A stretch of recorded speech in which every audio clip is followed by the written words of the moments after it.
Vance Major is a filmmaker. He's made dozens of Star Trek fan films, and he's made films on some other subjects and other TV shows as well. And we're going to talk to him about his filmmaking process. Hello, Vance. Are you there? Absolutely. Hi, thanks for having me on. I appreciate it. Uh, how did you first start getting involved in filmmaking? Well, it actually started when I went down to Oklahoma City to see the old Starbase Studios set that was down there. And when I came back to work, I got a message on Facebook from Michael King, who does the Starship Valiant, and he asked if I wanted to be part of his film, and I was kind of blown away. I was like, "Oh wow, absolutely, I would." And it's kind of been just kick the doors in on my way ever since. Just keep going and keep going and keep going. So I just found a passion for it, and it's been a childhood dream to be part of this universe ever since, and I've never stopped going. So When did this all happen for you first appear? um, it was it started about 6 years ago, 6.5 years ago. Is when he reached out when I went down there to the studio for the first time, and yeah, that's when I was playing the character for about a year, and then I had asked if I could record myself on the bridge to do something, kind of for my friends, just as kind of play make believe, even though even though acting is kind of just play make believe, um, and I kind of got a taste of what filmmaking was, and started just doing my own thing, and asked Michael if I could do some films about the character. And Michael, being the guy that he is, was like, "Sure, absolutely." So yeah, that's kind of what got me into the whole thing. And I at first I was always respectful to the source material, and I actually had talked with him on hours on end about the character's motivation and everything, and where he saw the character, where I saw the character, and um, when I would make the films, I would always run it past him, and he always gave his blessing. Um, and now it's kind of, the character's kind of taken a life of its own, and now he actually has appeared in more films of mine than I have of his. you know, because his films, I think, are higher quality than mine. But the fact that I kind of shoot them on a cell phone, I'm more story driven. You know, just in the fact of I just keep pumping them out, but his are always like more high quality, but we always collaborate, and we always seem to kind of come back together and appear in each other's stuff, and it's just a blessing to work with such a wonderful actor and a wonderful guy who has kind of the same vision I do on stuff, so um yeah. Your your character is named Menard. How Yeah. did he sort of evolve over time from when you first conceived of him to your latest incarnation of him? Well, at first, the way the character was written, he was kind of a blank slate, and the way he was written in a film for kind of a crossover, or what was supposed to be a crossover between Starship Valiant and Starship Ajax, which never saw the light of day. Um, it actually, like that thing we shot, actually ended up being the future scenes from a film that I did called The Valhalla Stone. Um, the stuff that was on the bridge was actually what we shot there. But if you watch Menard, the way he plays stuff there, he kind of is like Dante from Clerks, where stuff just keeps kind of falling apart on him, and he's kind of like, ah, oh, dang it, I'm not even supposed to be here today, So because there really wasn't much to that character, but I had left my wedding ring on because here at work we're supposed to take all of our like jewelry off. We're not allowed to wear necklaces. We're not allowed to wear wedding rings. And when I was on set, I really wanted to wear my wedding ring. And one of the guys had called, uh, you know, us to pause on set and was like, "Hey, is Menard supposed to wear a wedding ring?" And I had said, actually, in my mind, in the first episode of Valiant, there was a battle and like 100 of the crew was killed.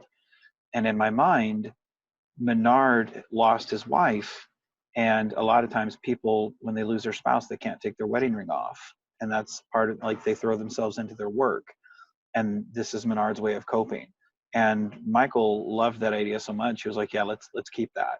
And so, like, that was part of the way that the character sort of evolved, and that's been a staple of the character um, ever since. Whereas when we first, you know, started writing for the character, that wasn't there. So that's been one of the that's one of the changes from his inception.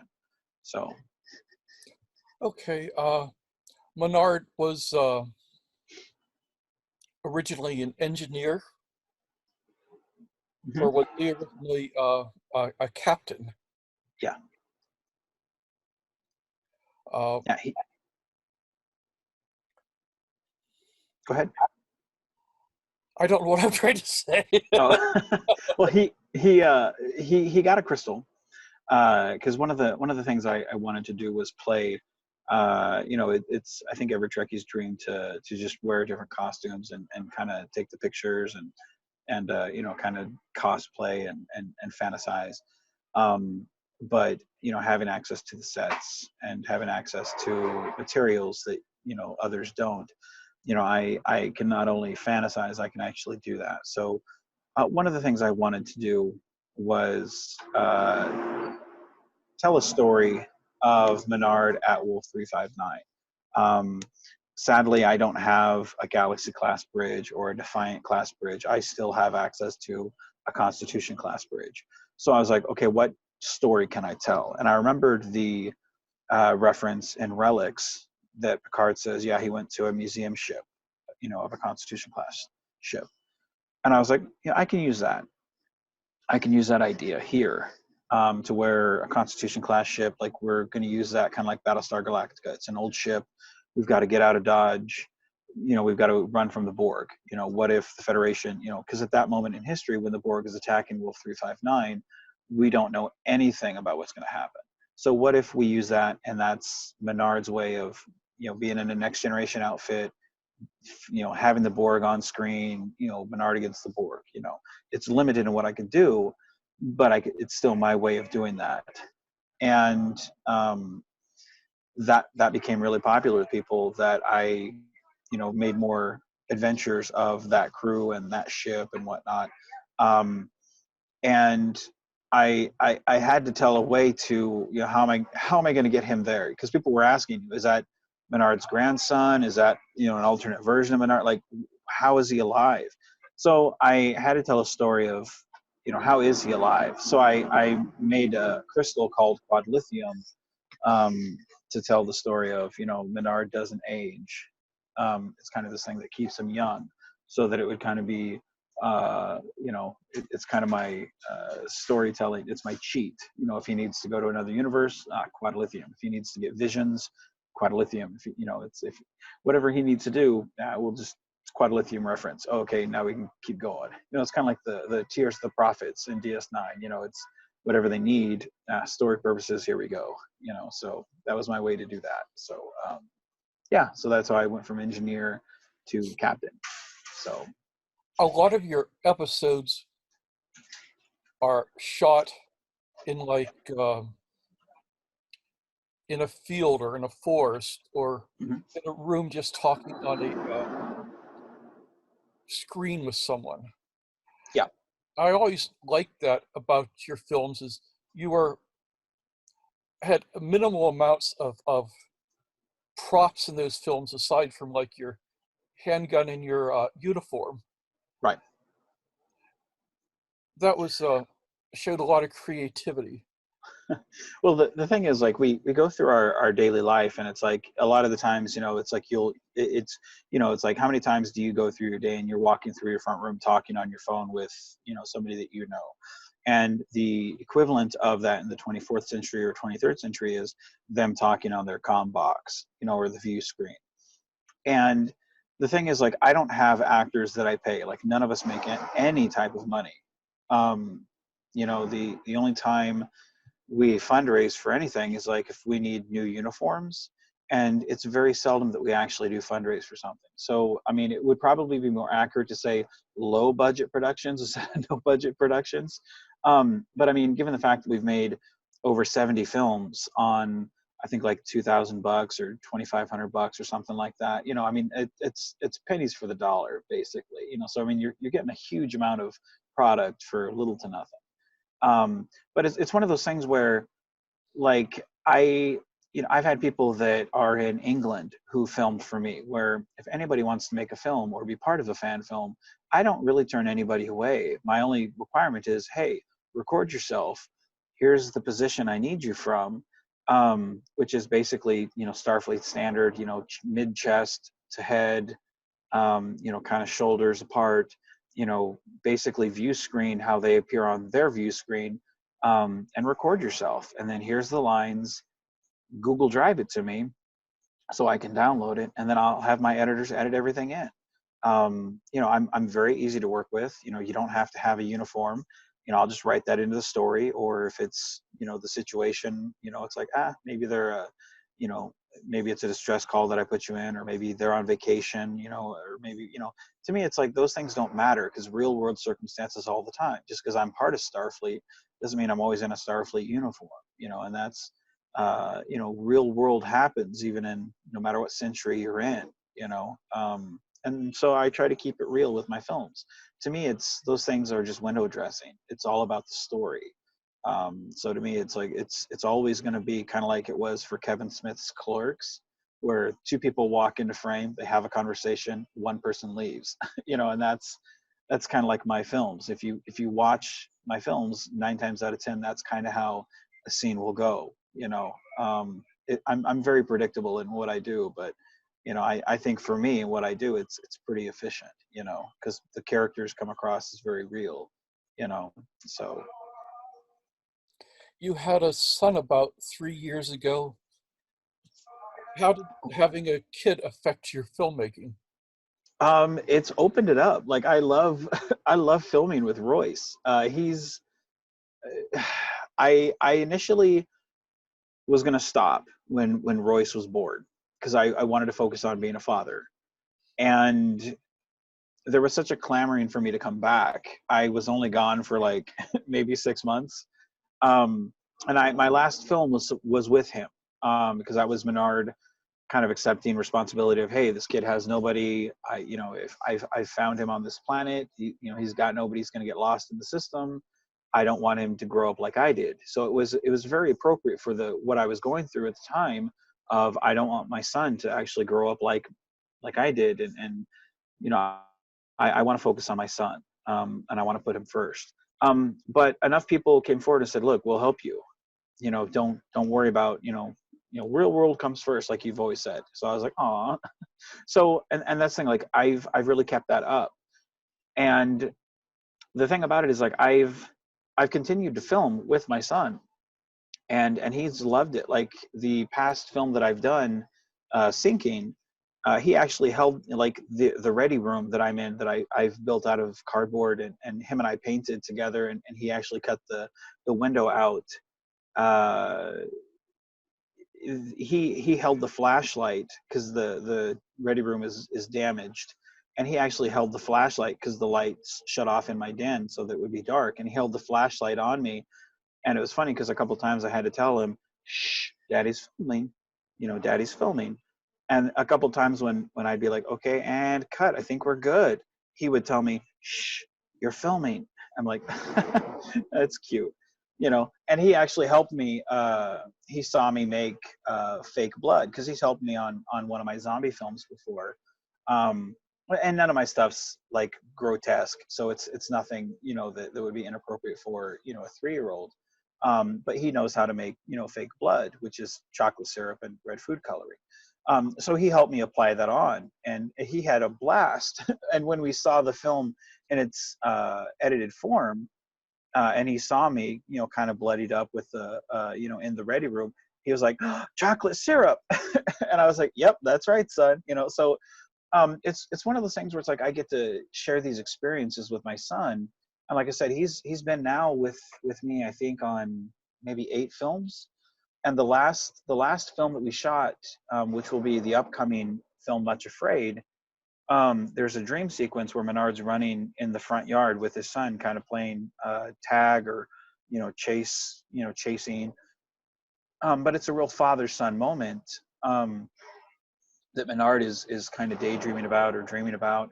And it was funny because I was like, okay, Royce, go around that tree and Daddy's going to chase you. And he was like, he got about halfway and he said, no, stop, you go that way and I'll chase you. And I said, okay, let's do it. So he was giving me direction.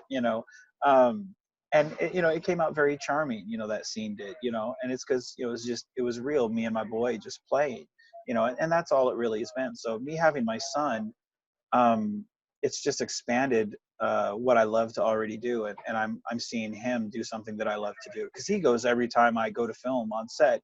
He goes with me. That's kind of one of my stipulations when I go to film, is I don't go without my wife or my son. They go with me, and I always get a picture of me and him on set together. And we've got pictures of me and him above his bed every time we've gone, and he knows that's me and Daddy on his starship.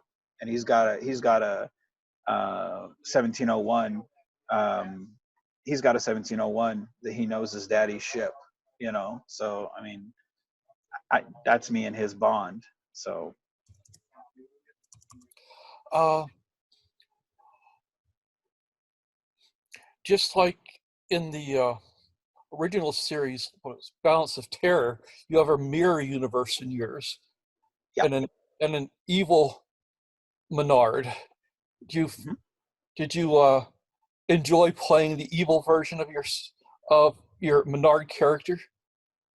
I do. The thing is, like, and everybody always says this, and it's so true. Like, it's more fun to play evil than it is, the stand-up heroic type captain. The thing is, like, it's more liberating to do, because it's like, anyone who's met me knows I'm pretty funny, I'm pretty friendly.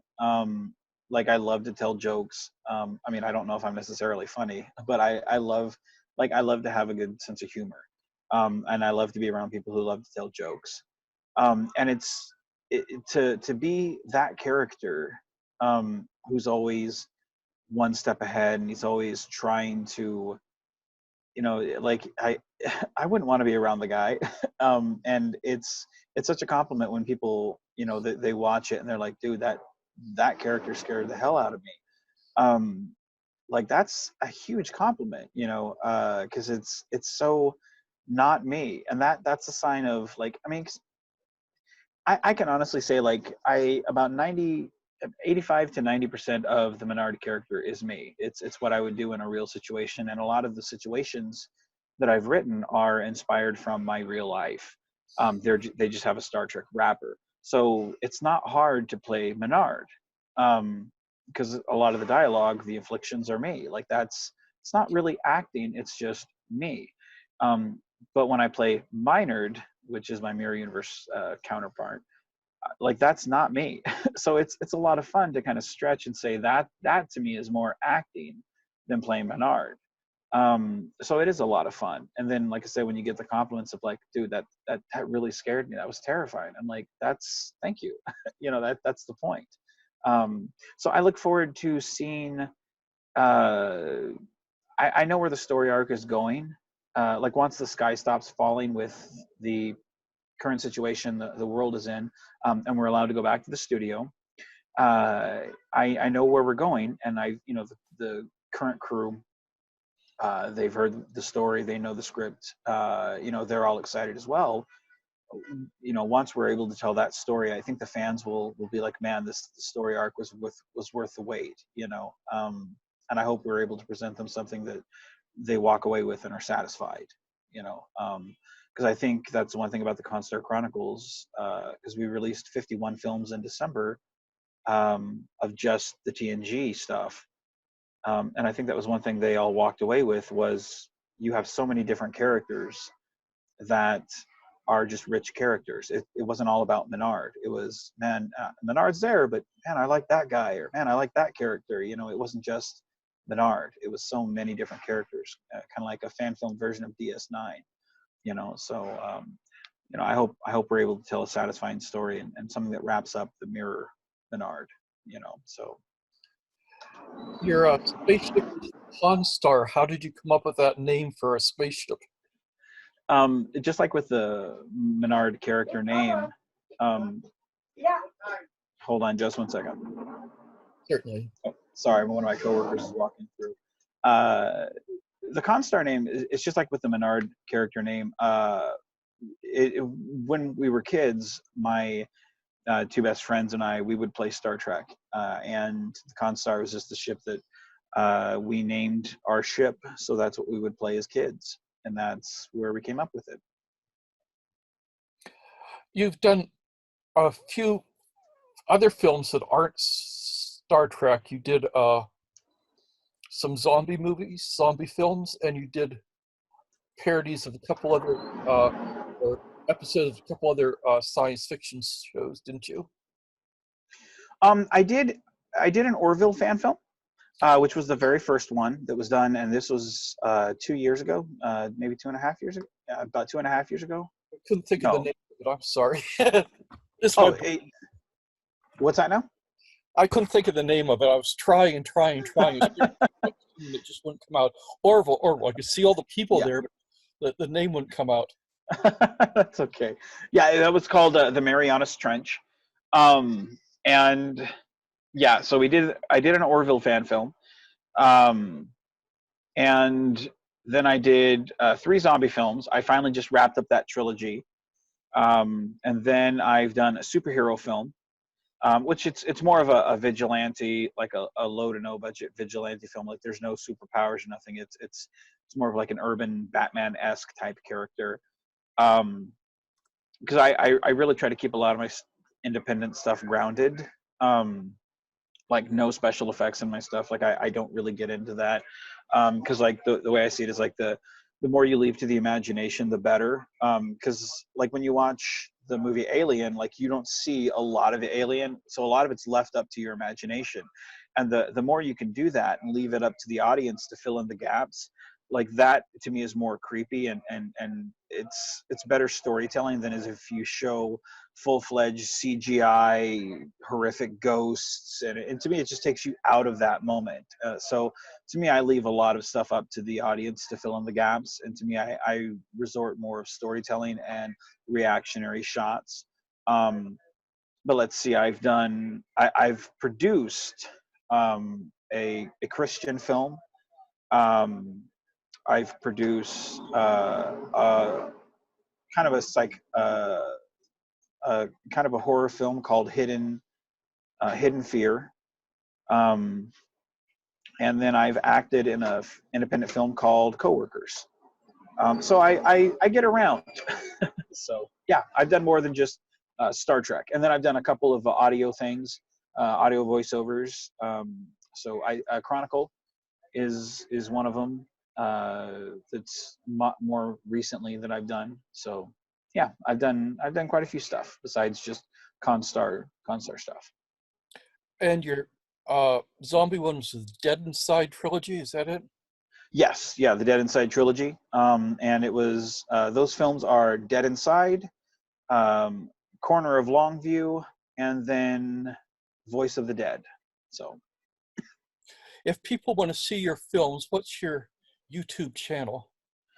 it's No Budget Productions, and I know when you go to like there's a whole bunch of quote unquote no budget productions. Just type in Vance Mania and one word, and just like Hulkamania except Vance Mania, and you should find me. So yeah, just type in like Dead Inside Vance Mania or Star Trek fan film Vance Mania, something like that, and or Star Trek fan film No Budget Productions, something like that. And I mean I'm pretty easy to find. So yeah. Well, I typed in Star Trek Menard, There you go. and then I clicked on the producer and showed me, but I sort of knew what it was before since I've already subscribed. So, Thank you.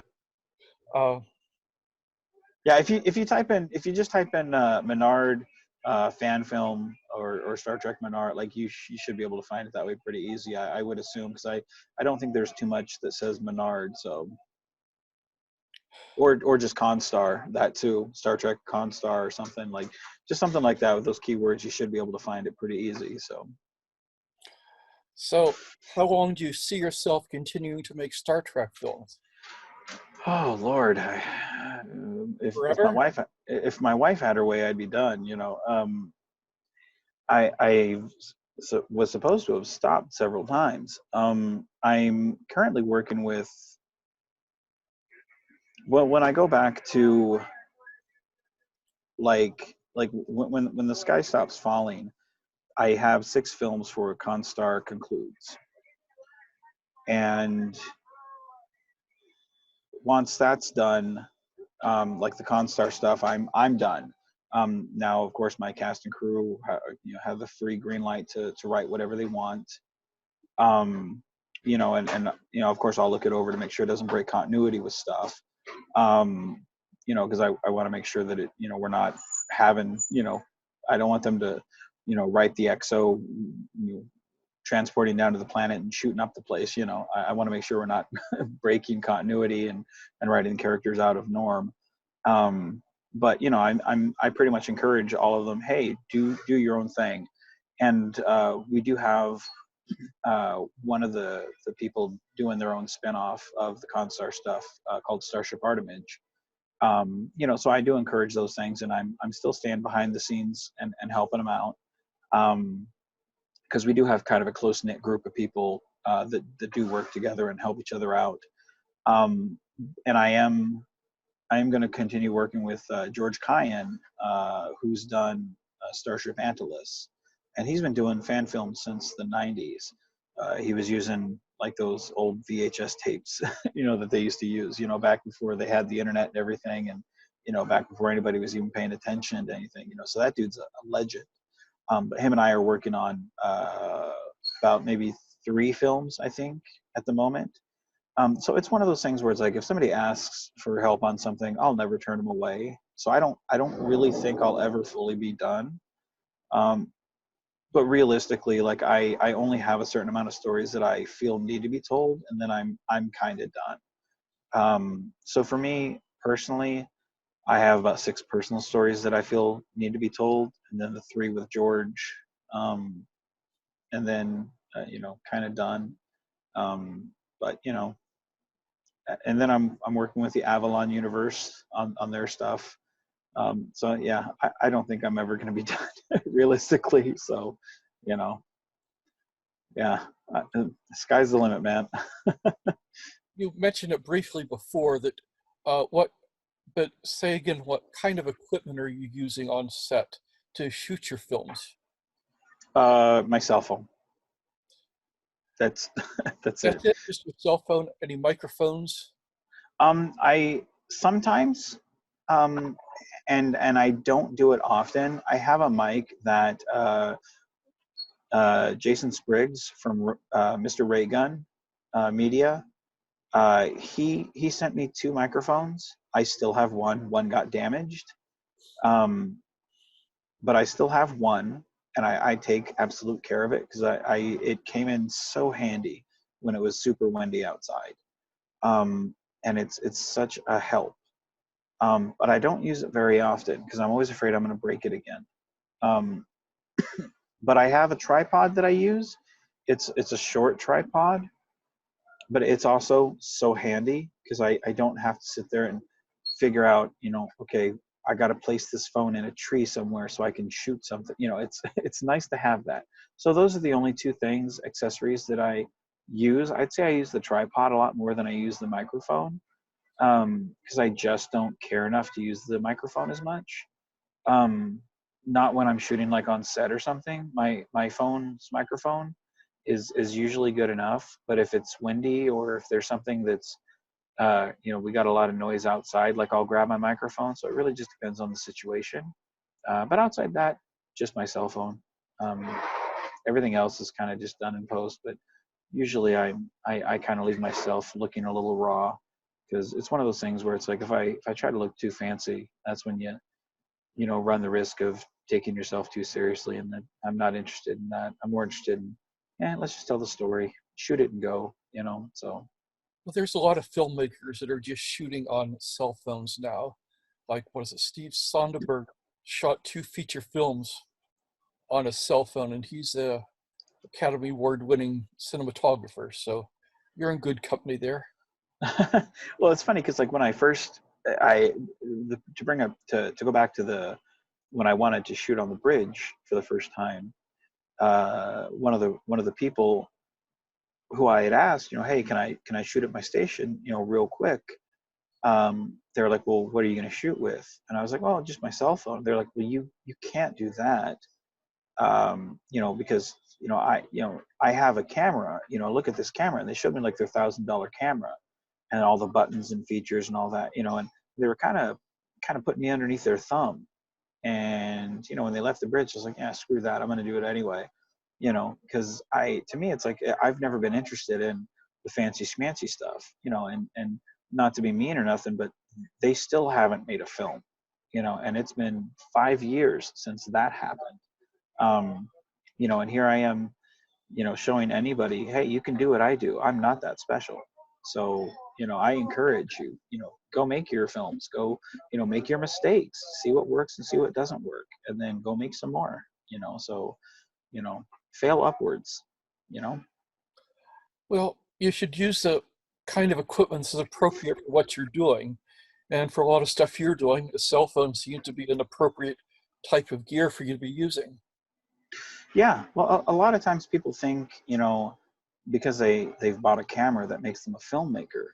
And to me, I'm like, that does not make you a filmmaker at all. All that means is you wasted a lot of money if it's not what is going to make if you're not getting anything or getting anything of value, what was the point?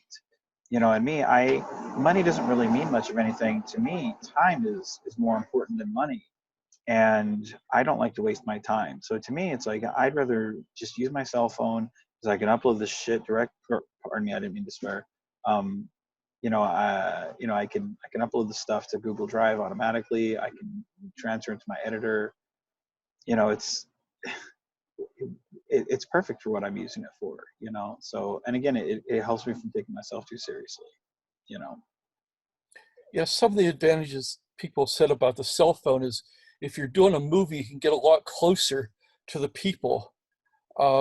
Like in a feature film, you can't put a giant camera in a small room with the people and have it look right. So they basically rebuild the rooms in sets where they have a second room beside it to hold the camera and looking into the room they're trying to shoot just because it's so bulky to take care of. And so there's a lot of advantages to cell phone shooting.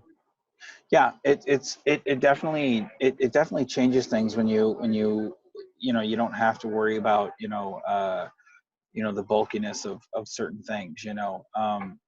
And again, like to get certain camera angles, it's just like it's certainly nice to walk over and just be like, okay, the worst I might get is like a hand cramp, instead of like we gotta push this wall back or this, or especially when you're on a location shoot, and you actually are in a house, instead of something that you can't physically rebuild. So to me it's perfect for what I do, because again, I'm more interested in, hey, is this going to look good for this after effect that I need to do, or for like this transporter shot. I mean, it's like, again, I am able to do everything that I'm able to do on a cell phone. My visual effect artists, they can do all that stuff, and based on the stuff that I send them, why go spend money if I don't have to? I'd rather have everybody down and, hey, let's go order pizza. Let's go out to a nice dinner, guys. Let's go have fun, instead of, hey, let's reset up and this doesn't look right for this light, or this is picking up something that doesn't need to me. I'm like, let's go spend time and money on stuff that matters. So to me, I get in, get out, and then I go have fun with the cast and crew, and make the memories that matter. We got our film, now let's go make some memories. So. Well, you've done all these films and you have scripts for all these films. What's your script writing process? And do you use a formal script structure, or is it more just looser? Oh no, I'm very loose on that. I'm very dialogue heavy on my scripts. I don't stick to any type of format. Which my partner from Shadowstorm Studios, he goes bonkers whenever he has to read a script of mine because I don't. He's very formal because he went to school for directing. He also went, he also does sound. But whenever he has to read a script that I've written, he, he's kind of like, oh, dang it, because I don't follow none of that. And I write on my cell phone, the little notepad that they give you on your cell phone. Again, I'm very bare to bones, basic. So I'll write on my cell phone, and I'll write just dialogue, and I'll sit there and on break I'll talk to myself, or like if I go out and grab my numbers on the floor, like I'll be sitting there talking dialogue in my head. And so like sometimes people see me talking to myself, and I've had to explain to people, I'm like, no, I'm not I'm not crazy. I'm just I'm running dialogue in my head. How does this sound? Because a lot of times what you think sounds right on paper, once you hear it, once you talk it out, it sounds completely different, and you're like, oh, that sounds horrendous. So when you actually hear it spoken, you're like, oh no, let me change this. Okay, that sounds better. So that's how I usually do it. And yeah, it goes by pretty quick. And then um, a lot of times people don't realize once you get to set, like things change. So I'm very flexible. So that's one reason why I don't really stick to set locations, or I'm very vague in that regard. I don't really, I have an idea for what I want, but I don't put that on the script. Again, I'm more like, let's just stick to the words, and once we get there, we'll decide how we want to posture stuff. Because I really do leave it to the moment of how things feel. And then I do see the script as a guide. I don't stick to um, I don't stick to, hey, stick to the letters, stick to the letter of the law of that script. I'm more like, hey, as long as you know where the next person's coming from, like, just stick to the emotion of what they're saying. Because in the moment, people will pause, people will stop for a word, or they may stumble for a second. But as long as the emotion is there, I'm good with it. You know, and that's okay. Just be real in that moment. Because a lot of times in films, especially fan films, people will sound very robotic or very wooden. And it's because they're trying to remember the dialogue instead of being real in the moment. And to me, I'm like, man, check all that stuff out. Let's be real. Let's be people. And I think that's more important than what's actually being said. As long as A leads to B leads to C, you know, um, I think that's more important. Like for instance, if the captain's line is, uh, you know, ensign report, and their line is, we have a warp core breach in progress, and the captain's next line is, all hands abandon ship. If that's the script, okay, that's fine. Let's say we're filming and the captain says report, and the person says the warp core is going critical. The captain can still get to his line and say, all hands abandon ship. I'm fine with that. To me, that's still a perfect take. Even though the guy didn't say his line, that's not exactly the line, but I'm okay with that because you still got the captain where he needed to go. However, here's a bad take. If the captain says report and the guy says transporters are offline, what? Cut. No, no, no, no, no, no. That doesn't work. So to me, I'm very flexible, but you have to get the person, it's a dance, you have to get the person where they need to go. So that's my script writing process, and that's how flexible I am with my actors. I'm very flexible, and I'm very easy to work with.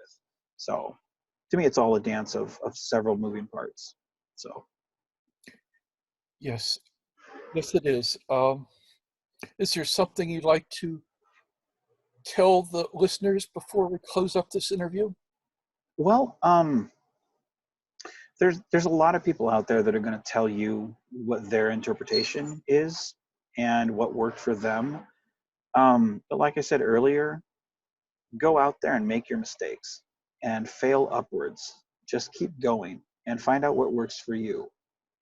And what may work for someone else may not work for you. And that's okay. But once you find out what works for you, hold on to that and don't let anybody else tell you differently. because if I had listened to that person who tried to convince me to go out and buy $1,000 camera before I ever shot anything, I wouldn't have a legacy of films that I'm very proud of. And I can sit there and tell you every flaw that's in my film. And I know they're not perfect films by any stretch of the imagination, but I'm very proud of them. And I have something that I can show my son, and him and I watch them fairly often. And I have memories with my son that nobody can take from me. And I have so many memories with so many good people that I hold very dear. And it all boils down to I didn't listen to a negative person. So don't listen to negative people. Do you? So that's all I have to say. All right, Vance, it's been nice talking to you. I'm going to officially end the interview here, and Okay. that's the end. Uh, Okay. Personally, I do more documentary type stuff, but have some scene recreation, and I can get a lot of what you're saying about the actors. You know, I'm getting people who aren't professional actors do recreations, and as long as the line is close and gets me to where I'm going, I'm happy with it. Right. Right. And I've had expensive camera gear before, but now mostly I shoot with a 4K camcorder, Hmm. a couple of them, because I sold the more expensive stuff because it just didn't fit for what I was trying to do. So a Right. cell phone's a good thing. Yeah. Or you, Yeah, and it's one of those things where it's like we all have that technology in our pocket, and it's like why not use that, you know? And I understand like you're not going to get Steven Spielberg to shoot the next Jurassic Park on, or the next James Cameron to do the Alien movie. Like I get that, like, but for what I do, there's no reason to spend money needlessly. Like I said, I'd rather buy lunch for my cast and crew than spend money on a camera I don't need or wouldn't utilize or would just basically press the same record button that I'd press on my phone. What's the point? And at the end of the day, isn't that what's important? Or I'd rather buy enough uniforms for everybody to have so that we have what we need instead of, okay, we have to raise another $1,000 that we don't need. So to me, it's all about, it's easy to criticize something that you don't have to spend time or money on, and again, like I'm happy with what we've done. We have so much to be proud of, and when you sat in that bridge at that station in those uniforms, how can you sit there and be like, man, this is a waste of time? It's something to be proud of because not many people get to do that. um and as someone who's sat in that captain's chair several times, there's no better experience. Like it's an addiction. So bless those people's hearts who think they know more, but go make your film. And if it's better than mine, great.